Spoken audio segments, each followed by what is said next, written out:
बिस्मिल्लाहिर्रहमानिर्रहीम अस्सलाम वालेकुम दोस्तों। अज जिहड़ा वीडियो का मौजू है साडा हैगा दो इंजैक्शनां दे उपर और दोनों ही बेहतरीन रिजल्ट दे हामल ने और आजमूदा ने। दोनों दी ही अपनी अपनी जगह ते बेहतरीन रिजल्ट देता है और सोचा कि इन्हां दे मतलब दोस्तों नाल शेयर कर दिए। एक है टेलोपिन इंजैक्शन, इहदी तुहानूं चैक कराने हैं जी कि इहदी ये सब तो छोटी पैकिंग है।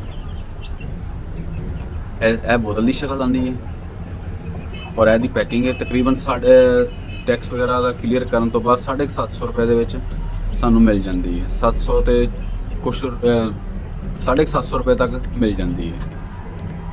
सही है जी। और ये 20 ml दी है। किसी भी किस्म का इन्फेक्शन हो गया, बुखार, गला खराब, अखां दी सोजिश, गले की खर खर, हर बुखार हर लैवल के उपर काम करता है। लेकिन ये थोड़ा जिहा सख्त आ। तुसीं इहनूं 3 दिन तो ज़्यादा इस्तेमाल करोगे परिंदा कमज़ोरी वल जाना शुरू हो जाएगा। 24 घंटिया जिहड़ी इहदी मिकदार खुराक है जवान मुर्गे तो लैके छोटे चूज़ियां तक। जवान मुर्गा 1 सीसी और बाकी उस तो थल्ले इहनूं आंदी जांदी है। और उहदे लई इंसुलिन सरिंज का इस्तेमाल बेहतरीन रिजल्ट देता है क्योंकि ये डोज तैयार करने तावन देती है। क्योंकि वड्डी सरिंज जी है वो दवाई का अंदाज़ा पूरा नहीं होता, छोटी सरिंज ये उत्ते लगी होंगी है।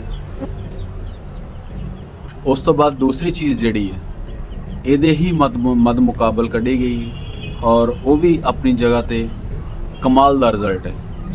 सस्ती भी है और परिंदे की यानी कि वो कुव्वत मुदाफ़त नहीं घटाती। और 3 दिन तो ज़्यादा अगर तुसी जाते जे तो ये फिर भी जाते। और वो है दोस्तों जेंटा कैम्बिसोन। सही है। पहली हैगी है टाइपलोन और दूसरी चीज़ जेंटा कैम्बिसोन।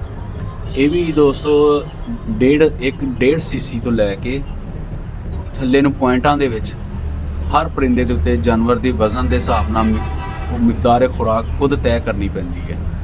और ये 3 दिन तो ज़्यादा भी जा सकती है। अगर ये दोनों ही इंजैक्शनों की सूरत दे विच मैं तेनों ये तजवीज़ नहीं कराँगा कि तुसी थोड़ा जिहा मसला नज़र आया फौरन फड़िया इंजैक्शन लगाता।